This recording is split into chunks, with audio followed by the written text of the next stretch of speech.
বিপ্লবী ছাত্র ঐক্য পরিষদ এরা আবার কারা? অভ্যুত্থানের আগে তারা কোথায় ছিল?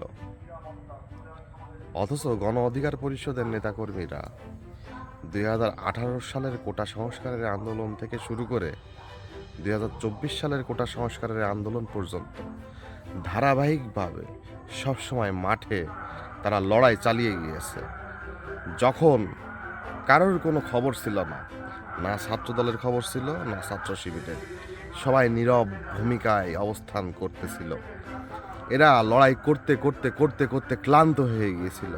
ঠিক সেই সময় বাংলাদেশ গণ অধিকার পরিষদ ছাত্র অধিকার পরিষদের নাম দিয়ে সর্বপ্রথম তাদের মাঠে লড়াই এবং সংগ্রামের যাত্রা শুরু করে।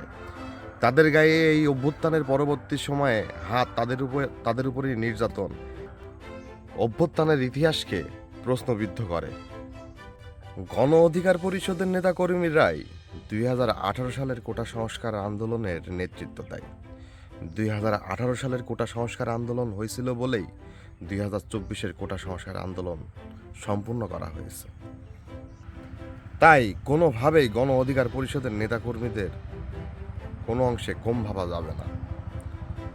বর্তমান অভ্যুত্থান এবং বিপ্লবে তাদের অগ্রণীয় ভূমিকা অস্বীকার করার মতো না।